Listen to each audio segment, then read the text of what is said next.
მოგესალმებით პოლიტიკაში ახლად გამოჩენილი ბიზნესმენის ბიძინა ივანიშვილის ბიზნეს ცენტრიდან. მე გახლავართ თავისუფალი ჟურნალისტი ნინო ჟიჟილაშვილი და მაქვს პატივი თქვენი საზოგადოების შეკითხვები მას პირველი ქართული ტელეინტერვიუსთვის სწორედ დღეს დავუსვა. მოგესალმებით ბატონო ბიძინა, დიდი მადლობა ინტერვიუსთვის. მე ხა საფრანგეთის მოქალაქეს ვესაუბრები და პირველ რიგში აუცილებლად უნდა გკითხოთ, თუ კი ეს ყველაფერი ისე დარჩა, როგორც დღეს არის, აი ამ რეალობით, თუ კი თქვენს მიმართ კონკრეტული ქმედებები ხელისუფლების ასევე განვითარდა, როგორია თქვენი სამომავლო ხედვა? ის რაც გააკეთა სააკაშვილის მთავრობამ, ჩემს მოქალაქეობას გაუქმებასთან დაკავშირებით, აი ამას მინდა გაუსვა ხაზი, კიდევ ერთხელ აჩვენებს იმას, რომ თქვათ, მათ მენეჯმენტი არ შეუძლიათ და მყისიერად ხდება გადაწყვეტილების მიღება, ეს ერთია, მაგრამ უფრო ძირითადად მინდა ყურადღება გავამახვილო. მათ არ იციან დაგეგმა, ისინი ვერ იყურებიან შორს. ეს შანსი არა მარტო პასპორტის შემთხვევაში და ჩემთან დამოკიდებულებით, არამედ მთელ მათ მოღვაწეობას თუ გადავხედავთ პირველი დღიდან მოსვლისა, როგორ ღებულობენ გადაწყვეტილებებს, ეს გამოკვეთილია, რომ მყისიერად და გაუაზრებლად აკეთებენ ძალიან ხშირად. ეს მე ვიცი პირადი მაგალითითაც, რომ პირადად მე არ მალავდა რამდენჯერმე უკვე თქვი და გავიმეორებ, რომ მე მქონდა ურთიერთობა სააკაშვილთან და ვცდილობდი შორ გეგმებზე გვესაუბრა და პერსპექტივაზე. ისინი არ მალავდნენ, რომ ერთ-ერთვეზე აკეთებენ ძირითადად გათვლებს. ესენი ვერ იყურებიან წინ და პასპორტის შემთხვევა, რამდენადაც მე უკვე პოლიტიკაში მოვედი, ჩემთვის იყო დიდი კოზირი და ძალიან ცუდ დღეში ჩაიგდეს თავი.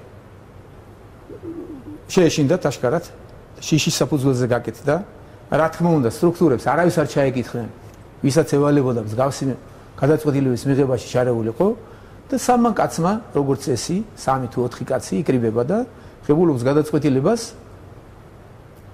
რომელსაც გაუაზრებელის მეც ვერაფერს ვერ დავარქმევთ და ცუდ დღეში ჩაიგდეს თავი. კოზირი როგორ არის თქვენ ხელში, როცა შეიძლება რომ არჩევნებში მონაწილეობა ვერ მიიღოთ, ყველაფერი თუ ასე დარჩა?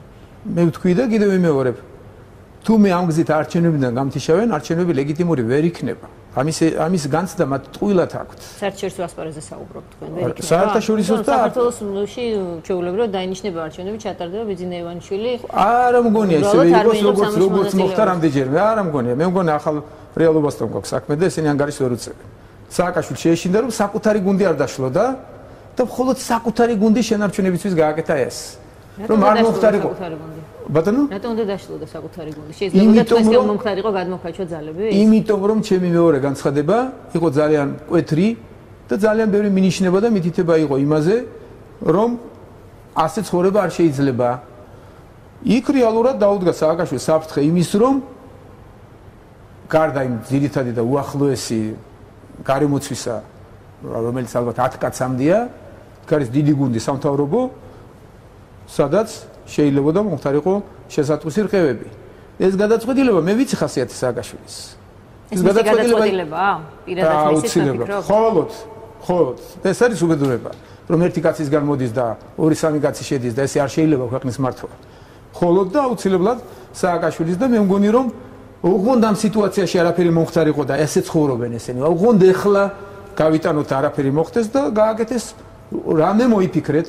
აი ეს იქნებოდა თქვენ აი წავართოთ მოქალაქეობა. ამით უკვე გუნდს აჩვენეს, რომ თლათ ეგრე არაა საქმე, ახლა მოვიდეს კაცი, კი გასაგებია თქვათ რაღაც ხიფათი გამოიწვია მოსვლა, მაგრამ ჩვენ არა ვართ უბრალოები და აი კონტრილეთი. და გააკეთეს ეს, როგორც გააკეთეს. თქვათ და დაუშვათ შემთხვევა ისეთი განვიხილოთ ეს ვარიანტი, რომ ვერ მოხერხდა თქვენთვის მოქალაქეობის აღდგენა არჩევნებამდე. თქვენ ხაზგასმით თქვით, რომ ქუჩის აქციებს არ მიმართავთ. ხაზგასმით თქვით, რომ რევოლუციური ცვლილების მომხრე არ იქნებით, თუმცა მაინც ახსენეთ კადაფისაცია. ეს ძალიან გარკვეული გზავნილი იყო, ერთ-ერთ ინტერვიუში თქვენ თქვით. მაინც ხომ არ ფიქრობთ, თუმცა დღეს კადაფისაციის ხსენება ძალიან რთულ სურათს უხატავს საზოგადოებას, იმიტომ რომ ყველა მიცის რაც დაემართა ამ ლიდერს, ამ ერთ კონკრეტულ ლიდერს. მაინც ხომ არ ფიქრობთ, რომ შეიძლება სიტუაცია გართულდეს და თქვენ ამ განცხადებაში, რომ ქუჩის აქციებს არავითარ შემთხვევაში არ მიმართავთ, შეიძლება იყოს კორექტივები. რა თქმა უნდა, მე ვადასტურებ, რაც მithქვამს და ვიმეორებ, რომ ასეთი უკიდურესობა არ უნდა დაუშვათ და მე ყველაფერს გავაკეთებ ამისთვის, მაგრამ მე მისე მინდა განვავრცო თემა. რომ აი წარმოვიდგინოთ სიტუაცია, რომ მე არ მოვედი პოლიტიკაში.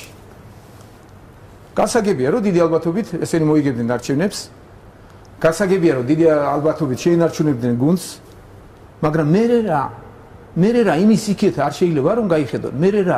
მე ხო წარმომიდგენია როგორი ბიუჯეტი დახტებათ მათ. კონცერტებზე და გაუგებრად როგორც უნდათ ისე რომ ხარჯავენ და საკუთარ ჯიბეს დაამსგავს ეს ბიუჯეტი. მათ არიციან განა ჩემზე კარგად, მე წარმოდგენა მაქვს ამაზე რომ მათ მოუწევთ საგარეო ვალებზე რამდენიმე წელიწადში რეალური პასუხი აგონ და მუდმივი გადავადება ამის არ მოხდება. განა არიციან ეს ყველაფერი, მაგრამ ვერ გეგმავენ. ოღონდ ეხლა, ოღონდ ეს დღე, ოღონდ ეს სიტუაცია, აი ეგ დგანან ესენი. მე რა, თქვათ არ მოვედი მე, მოიგეს არჩევნები. მე რა შვებიან, რას ფიქრობენ რა? მუდმივ ტერორში ეყოლებათ ქართველები. კიდევ უფრო გაღარიბებაზე წაიყვანენ? კიდევ იქეთ გადაღუნავენ იმ ხარეს, სადაც ესენი მიდიან? ეს ხო გასაგებია რომ ოდესღაც ეს ზაფი გაწყდება და მოხდება კატასტროფა. კატასტროფაში მოყვებიან პირველ რიგში სააკაშვილი და მისი ახლო გარემოცვა. სააკაშვილი მომავალში ვერ შეძლებს შორი გარემოცვის დაკმაყოფილებასაც კი ასეთი მეთოდებით და ასეთი ბიუჯეტით. ყველა გარბი საქარავინ არ შემოვა, არავინ ფულს არ შემოიტანს ასეთ სიტუაციაში. ყველამ ყველაფერი კარგად იცის. როგორც შიგნით ისე გარეთ. შიგნიდან ყველა ელოდება როგორ გაასროს, გარედან აქ შემოსვლელი არავინ არაა. და მოხდება ის რომ ესენი საკუთარ პოლიციასაც ვეღარ დააფინანსებენ ახლო მომავალში. და შეიძლება თავის საყვარელ გუნდის დაფინანსებაც კი გაუჭირდეს, რომელიც ნელ-ნელა შევიწროვდება ეს ქსელი და გადაწყდება ოდესღაც. დამშეული ხალხი ამას არ აიტანს დიდხანს და მოხდება კატასტროფა. იდეალური იქნებოდა ჩემთვის დღეს რომ ვინმე ვისაც რეალობის სწორი ანალიზი შეუძლია რომ აჩვენოს მათ რომ აქეთ გზა არა. იქ ხოლმე ამ გუნდთან ვინ გეგულება და ვანო კარგი მენეჯერია თქვენ თქვით. მე მგონი რომ ვანოც და ადეიშვილიც და კიდევ ვინც და თქვათ არის რამდენიმე კაცი დღეს არიან სხერპლინის საკუთარი ძალაუფლების რომელიც მათ შექმნეს არაკანონიერად. უპერსპექტივოა ეს გუნდი თქვენ ძალიან? აბსოლუტურად უპერსპექტივოა ის, რასაც ესენი აკეთებენ. თეორიულად არ არსებობს შანსი, რომ ამ გზით მათ რამეს მიაღწიონ. ეს მოხდება დღეს არა ხვალ, პირობითად წლებით თქვათ. არ მოხდება ამ წელიწადში, მოხდება შემდეგში. არა შემდეგში, რამდენიმე წელიწადში სიტუაცია განვითარდება და მივა კატასტროფამდე. არ არსებობს თეორიული ალბათობა იმისაც კი, რომ ესენი გავიდნენ სადღაც ნორმალურ გზაზე. არ შეიძლება მათ დააპატიონ მთელი საქართველო. წარმოუდგენელია და მიუღწეველია ეს. გაიხედონ წინ, უფრო წინ გაიხედონ. აფრიკის ქვეყნები ამოდიან აქედან. ესენი ქართველებს უპირებენ უკან. იქით წაიყვანონ. საოცრებაა. სადიყურებიან. კარგი, წინ ვერაფერ ახერხებენ გახედვას, უკან გაიხედონ. ისტორიას გადახედონ ჩვენსას. ვის 30 საუკუნიანი გენს, რომელიც 30 საუკუნიან კულტურას, რომელიც არ გაწყვეტილა, იშვიათია ესეთი ერები დღეს სოფლიოში, რომ 30 საუკუნე ერთი და იგივე გენი მოდიოდეს უწყვეტად. ძალიან ცოტა. ვის უპირებენ ესენი? ეს ხომ წარმოუდგენელია. საინტერესო იქნებოდა რომ თეორიულად მე არ ვიცი ვინ იქნება ეს სადნახოთ ეს კაცი. ჩემთვის იდეალური იქნებოდა ახლა რომ ვიცოდე ვიღაც ავტორიტეტი, ვისაც ესენი მოусმენენ, ან და ჩემთან გამოგზავნონ ვინ არის მაგათი იდეოლოგი. შევხვდები ნებისმიერს და ძალიან მარტივად დაუსაბუთებ რომ რა თქმა უნდა ძირითადად გამსაზღვრელი ჩემი ქვეყანაა. ჩვენი ქვეყანაა გამსაზღვრელი, რომ ესენი ქვეყანას მიიყვანენ კატასტროფამდე. ავტორიტეტი ვინ არის თქვენ ახსენეთ მათთვის საინტერესო ვიცოდეთ როგორ ფიქრობთ თქვენ საერთაშორისო ასპარეზზე მოიპოვება თუ არა ასეთი ავტორიტეტი თქვენ ელჩებში შეხვდით თქვენი გამოჩენა პოლიტიკურ ასპარეზზე მოულოდნელი იყო ხელისუფლებისთვის თუმცა მაინტერესებს ისიც მოულოდნელი იყო ასევე საერთაშორისო საზოგადოებისთვის თუ არა ამზადებდით თქვენ ამისთვის ნიადაგს თუ ეს გამოჩენა ასეთივე სიურპრიზი იყო რა თქმა უნდა რომ ამზადებდი და მოუზადებელი მოვედი და გარკვეულწილად თქვათ ვერ ვახერხებ მობილიზებას, ვერ ვახერხებ გუნდის შექმნას, ეს ყოველდღიური რეაგირებები, თქვათ, მათ გაუაზრებელ ქმედებებზე და კიდევ ბევრი რამ გარკვეულ პრობლემებს მიქმნის და მიგვიანდება, თქვათ, რაღაც ეტაპების სწრაფი ორგანიზება, მაგრამ მოახერხებ ამას მე დროში. და არც თუ ისე ცუდად რეაგირებ, თქვათ, მათ ბევრ გაუაზრებელ ქმედებებზე. ავტორიტეტი მათთვის საერთაშორისო ასპარეზზე ალბათ პიროვნულად მე არ ვიცი, მაგრამ მე ისევ ამერიკა მიმაჩნია და ისევ დემოკრატიული ევროპა. ალბათ იცით და ნახეთ ამერიკის ელჩის ბატონი ბასის რეაქცია. მოგეწონათ. რა თქმა უნდა, მომეწონა და ველოდი კიდეც. ის მომეწონა, რომ აბსოლუტურად ობიექტურად და რეალურად შეაფასა განსხვავებით სააკაშვილის მთავრობისგან პოზიცია და შესატყვისი აქცენტებიც გააკეთა. ხარდაჭერა იგრძენით? ხარდაჭერას არ დავარქმევდი მე ამას, მე უფრო ვიტყოდი რომ ძალიან დიპლომატიურად და ძალიან ძაფრად გააკეთა სწორი აქცენტები. პროცესების სწორი შეფასება მოხდა. სწორი მითითება მოხდა უფრო მეტი ვიდრე მე მხარი დამიჯერა, სწორედ მოუწოდა სააკაშვილის მთავრობას. და იქ ორი აქცენტი იყო ძალიან კარგად და მკაფიოდ ჩამოყალიბებული, რომ გაიხსნა საინფორმაციო სივრცე და ძალადობას თავი დაანებონ. უფრო მათ მოუწოდა ვიდრე მე მხარი დამიჯერა, მაგრამ რა თქმა უნდა პარალელურად ეს ერთი და იგივეა თქვა. ბატონო ბიზნე, თქვენი მხრიდან რუსული პასპორტის ჩაბარება ფიქრობთ, რომ არის არგუმენტი იმის საპირწონედ, რასაც თქვენზე ხელისუფლება ამბობს, რომ თქვენ ხართ პუტინის პროექტი, რომ თქვენ ხართ უკვე ცოცხლად მოვლენილი საგარეო აგრესია. იცით რას გეტყვით? დაანებეთ ამ თემას თარ. ეს თემა არის თითიდან გამოწუწნული. თუ გამოწვეული როგორ ხმარობენ, უკაცრავად არ ვიცი ეს როგორ ესეთ ტერმინები არ მეყვარს, მაგრამ მოვიხმარე ახლა გავცერებული, რასაც ჩვენი პოლიტიკოსები ხშირად. თქვენ რუსეთში ცხოვრობდით, ამის გამო არის ეს. მე ვაცხადებ და განვაცხადე, კიდევ რომ 9 წელიწადია რუსეთში არ ყოფილი ვარ. მანამდე ხომ მიყავით? და ჩემი ხელწერა და ჩემი ცხოვრების წესი ქართველებისთვის გასაგებია და კიდევ ბევრი რამ. ძალიან თუთ იქნება უფრო საინტერესო შეკითხვები დამისვათ და ეს კითხვა მაინც აქვს საზოგადოებას, ამიტომ დაგისვით. საზოგადოებას კი არ აქვს ეს კითხვა. ეს კითხვა აქვს სააკაშვილის და სააკაშვილის მთავრობას. რამდენადაც მათ სათქმელი არაფერი არ აქვს და არ აქვს არგუმენტები და ეს კიდევ ერთი სამტკიცია იმის მოსდევენ მას.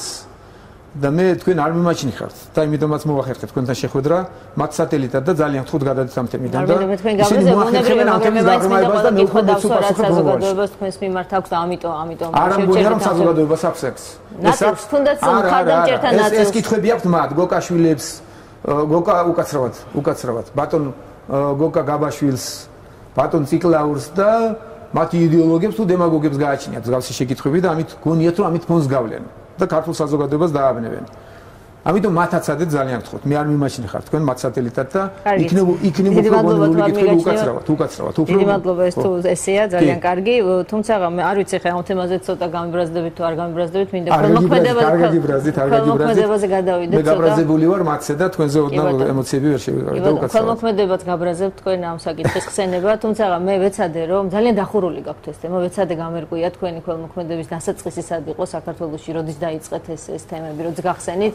მახსოვს მე პირველ არხზე რომ მუშაობდი, ძალიან ბუნდოვნად რამდენიმე კადრი მაქვს ნანახი, როდესაც თქვენს მიერ ნაყიდი რამდენიმე ასეული ტრაქტორი, თქვა 90-იანი წლების დასაწყისში, მაშინ როდესაც საქართველოში ომი იყო, მას შემოვიდა და ესიც კი გასაიდუმლოებული იყო. არ შეიძლება რომ გავხსნათ საზოგადოებას, აი ეს ყველა ის თემა, რომელზეც თქვა კითხვის ნიშნები, მithometă სამ ტრაქტორებს ბოლო პერიოდში რაღაცა ისევ წამოიწია რაღაცა ამ თემამ და რაღაცა გააქტიურდა. თქვენ ეს საიდან პრესიდან გაიგეთ რომ გამოაქვეყნეს მე მგონი ჭუბურიძის განცხადება მომიტანეს გამოქვეყნდა სადღაც რომ ვადევნებთ ეს ჩემი პროფესია რომ თუ თქვენ თვითონ გაქვთ ეს მე მუშაობდი პირველ არხზე და იქ არქივში რაღაცა ერთი მასალის ძებნის დროს მრავალი წლის წინ ეს მასალა მე მაქვს ნანახი ჩემი თვალით. თქვენ გაქვთ ფირი რამე სატელევიზიო თუ რა გაგაჩნია? სატელევიზიო ფირი მაქვს ნანახი კი რომელზეც არის ეს აღბეჭდილი. რატომ დაინტერესდით ამ თემით? ინტერესტი რომ ძალიან გამოვოცა რომ თქვენ ეს თვითონ იხსენებთ ძალიან თუთ გულწრფელი იყოთ.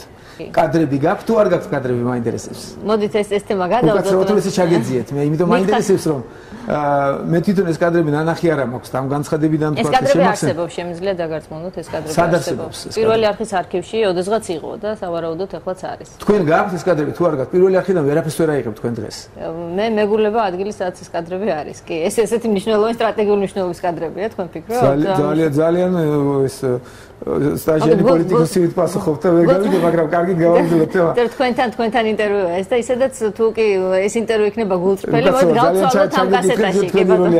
ჟურნალისტის როლი არის და მოდის მოგიხდით რომ ეს ჩაგიკითხეთ. არა, მაინტერესებს მოდი დავბრუნოთ თემას, ქველმოქმედება. ცოტა ნაწყენი ვარ, გაღიზიანებული არა ვარ, თქვა და მე არ ვაბრალებ ამას ჟურნალისტებს და არ არის ეს ჟურნალისტების ბრალეულობა, თუმცა ჟურნალისტებისგანაც უფრო მეტი რატო ხართ ნაწყენი ჟურნალისტებს ბატონ ბიზნე თქვენ არსად არ ჩდებოდით თქვენ არ გინდათ ამ თემის გახსნა თუგან თუნდაც ეს ტრაქტორები რომელიც თქვენ გაიხსენეთ და ნახეთ და არავის არ გახსენებია და ეს იყო დაახლოებით 20 წლის წინათ და მე ვამაყობ ამით თქვათ არ ვამბობ და თქვენ მაშინ რუსეთში მოღვაწეობდით რუსეთში მოღვაწეობდი და ამ დონე არ მიყვარს ჩემ საქმეებზე საუბარი, მაგრამ ძალიან საინტერესოა რომ ამ პროცესს პირადად მე ხელმძღვანელობდი და მაშინ სტრუქტურა ისეთი არ მყავდა და მithumetes საქართველოში და განსაკუთრებით გულწრფელი ვიყავი მაშინ მე არ მქონდა მაშინ მილიონიც კი და გარწმუნებთ რომ ჩემი ქონების 90% მინიმუმ რაც მქონდა ფული რაც შეიძლებოდა ბიზნესიდან ამომეღო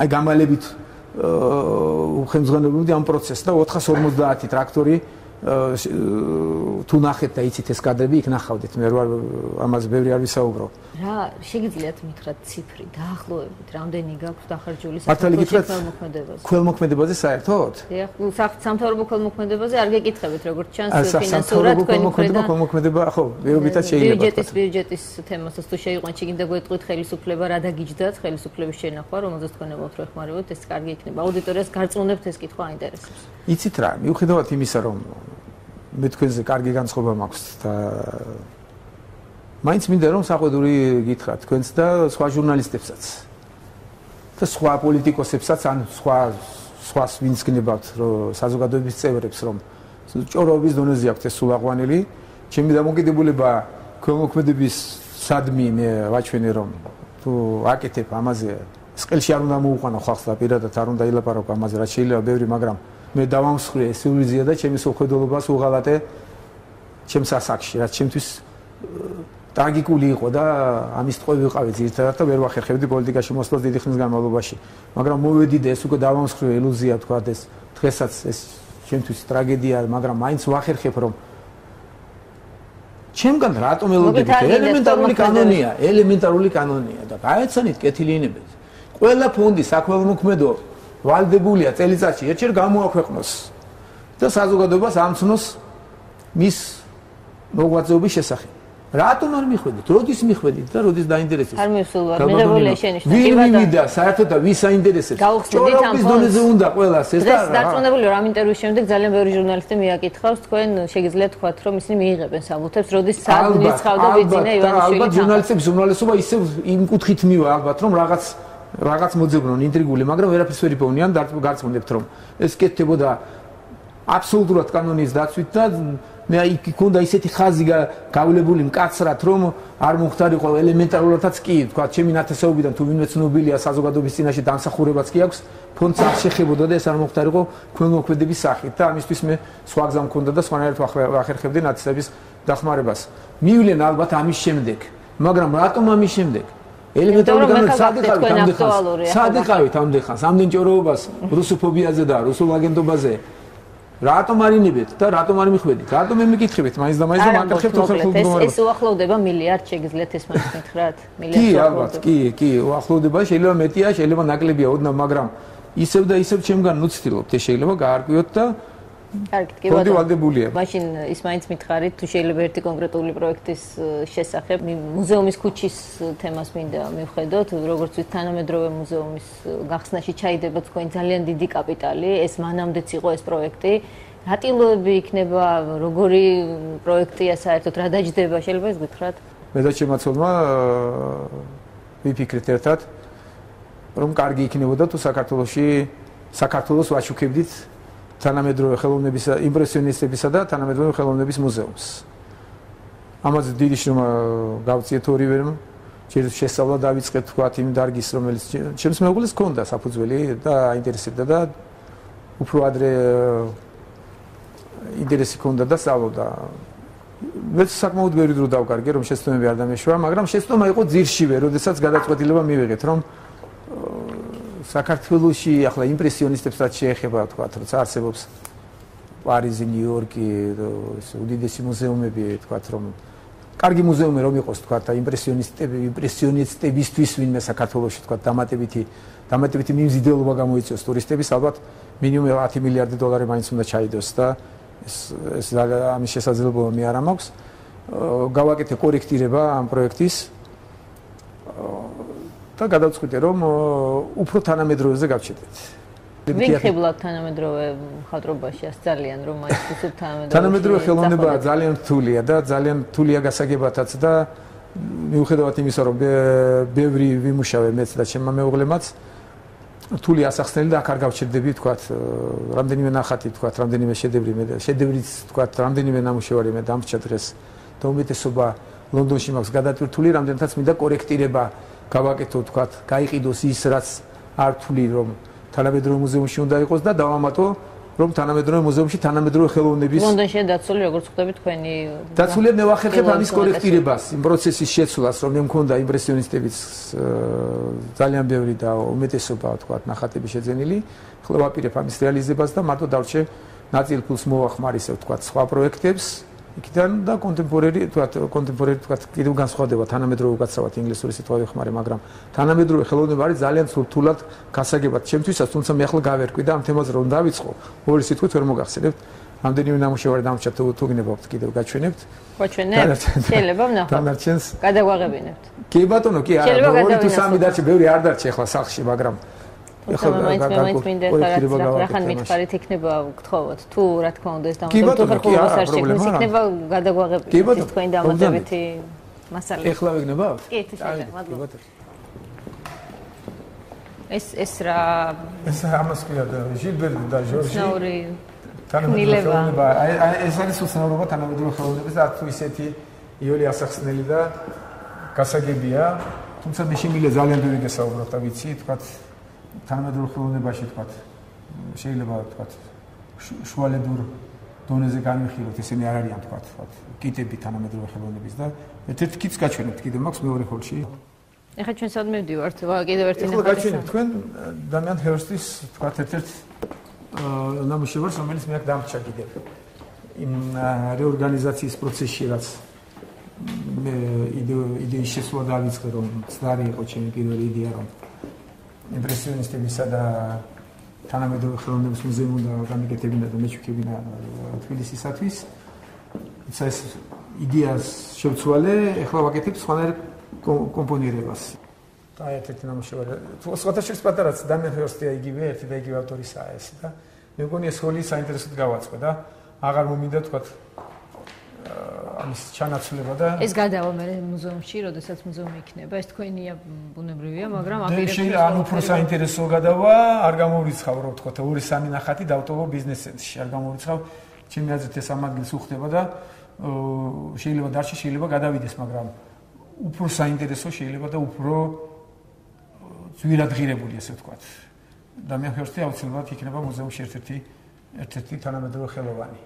ხო, ეს გახლავს დამიან ეს ანიშკაპოვის ერთ-ერთი ნამუშევარი, რომელიც საკმაოდ ცნობილია ისევ თანამედროვე ხელოვნებაში და თუ გნებავთ, ოდესაც მიმდინარეობაზე მე შემიძლია ხომ მათ ვისაუბროთ. ესეც გახლავთ დამიან ჰერსტი ერთ-ერთი ნამუშევარი, დამიან ჰერსტის ერთ-ერთი ნამუშევარი, რომელიც უბრალოდ ძალიან მძიმე კედელი იყო და კარგად შეურჩია და ალბათ ეს ბიზნეს ცენტრში დარჩება და ბიზნეს ცენტრის საკუთრება იქნება. როი ლიხტენშტეინი ძალიან საინტერესო თანამედროვე ხელოვნების წარმომადგენელია ერთ-ერთი და ძალიან საინტერესოა, ვთქვათ, ეს მოცულობისთვის ისე ვთქვათ, მე ვახერხებდი, რომ სწორედ შემირჩია ამას თქვენ პირადად არჩევთ ხოლმე მეუღლესთან ერთად ადგილებს თუ პროფესიონალებს მივართ? ეკა მეხმარა, არა, რა თქმა უნდა ჩვენ შევარჩიეთ თვითონაც მე და ეკამ. ძალიან დიდი კედლები იყო, თქვა და ძალიან ისეთ მძიმე ფონს ქმნიდა და მე მგონი რომ ძალიან კმაყოფილი ვარ, რომ კარგად შევარჩიე. საშუალო ეს ბრუნავს, ეს ჩემი რაც დავამატეთ აკამაცოს ცნობილი არქიტექტორი, ეს სფერო მე დავატრიალე და ზემოთ აგიყვანთ, ხო, გაჩვენეთ. ეს ბრუნავს, ეს არა. აი სფერო, აქ არის მოცულობაში მოცულობა. ამ შენობამ, თქვა, რომელიც კრიტიკაც მოახერხეს თავის დროზე ჩვენმა ჟურნალისტებმა თუ ხელოვნებაცოდნეებმა, რომ რაღაც არ მახსოვს ამსგავსებდნენ, რომ ტაშტები თუ ვედროები წამოგვახურა თავზეო თელ თბილისს. პირველი ადგილი აიღო სოფლიოში, ერთ-ერთი პირველი ადგილი აიღო ლამაზი არქიტექტურის. ბანოვიძე, სამება არის თქვენთვის ყველაზე ძვირფასი პროექტი, რომელსაც შეუწყეთ ხელი? არა, ესე არ მიმაჩნია. ყველაზე უფრო ძვირფასი პროექტებია ის ძველი ძეგლები და მე მაგას არ ჩამოვთვლი, რომლის რესტავრაციასა და შენახვასა და შენარჩუნებაში მე მივიღე მონაწილეობა. მე ასე მგონია. ერთ-ერთი საინტერესო ეს თქვენ წმენას უკავშირდება თუ არა? მე ვარ ქრისტიანი. აუცილებლად ეს ჩემი კულტურაა და ყველა რაღაც კითხვებს მისვამენ იქ, რომ მომავალი ცხოვრების თუ სიკვდილის გაგრძელების არ ჯერა, ესე იგი ქრისტიანი არაა და ისევ იდეოლოგები ჩვენი მთავრობის დღეს, რომ ძალიან ვითომც და თვითონ დიდი მორწმუნეები არიან თავისი ქცევით.